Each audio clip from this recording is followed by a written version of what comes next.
Chapter 18. Don't Stand Close to Me.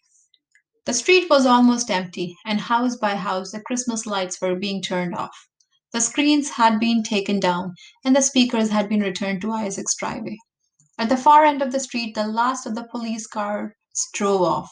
The chalk squares on the street were still there, of course, but there was really not much else left to prove anything that happened.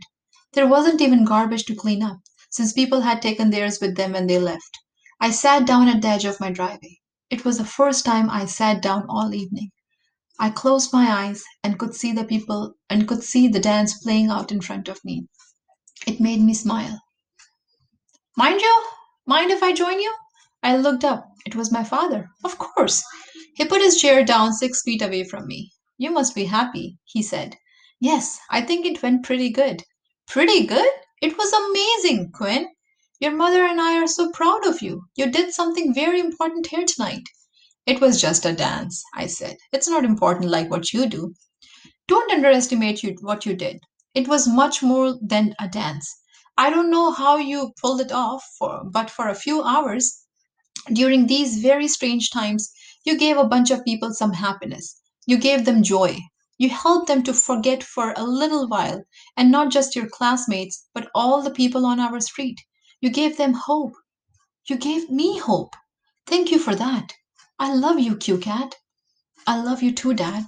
And I'm assuming you both must really love me. Isaac called out from his driveway. I hadn't heard him coming. That goes without saying, my father said. You did an amazing job tonight, too, buddy. Who would have thought that causing trouble in school would be perfect training for being a DJ? Although I wasn't able to get Quinn dancing very much, I was too busy. Are you busy now? Isaac asked. Not really. Then you should walk out to the square directly in front of my house. My father got up from his chair. I'm going to see how your mom is doing. Well? Isaac asked. I walked over to the square as Isaac returned to the sound system. And our last song of night is dedicated to the person responsible for this whole evening, he said. His voice was quieter, but coming through the two speakers that were still hooked up. For Quinny, the best person I know. I felt myself blushing. The music started. Love at the End of the World. I love this song. I know, he said. That's why I saved it for you. Isaac walked to the end of the driveway. Can I have this dance? I looked around. There is nobody else left. I know. I didn't want an audience because I'm not much of a dancer, he said.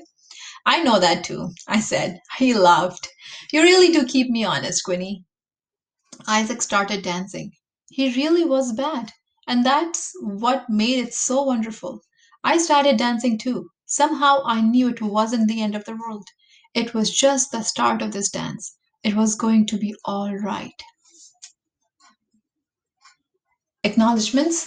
A book has an author's name on the front, but the creation of a story is always a complex partnership between so many people. With this novel, that was even more true. Great thanks to an amazing group of beta readers in Florida, Arkansas, and places across Canada for their time, efforts, energy, and feedback, which helped shape this book. Thank you, Helen, Kubu, Maddie and Kristen Badger, Luke, Coco, and Melanie Mulcaster, Kyla Roste, Fiona Ross, Luke and Stephen Hurley, Kim Moss, Sharon Freeman, Ellie Daniels, and of course, Anita Walters.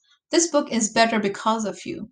This book, more than any other I have been involved with, was a full term effort from the wonderful Orca pod. I want to acknowledge that I want to acknowledge and thank designer Rachel Page and Ella Collier. Susan Adamson and Mark Grill is in the production department.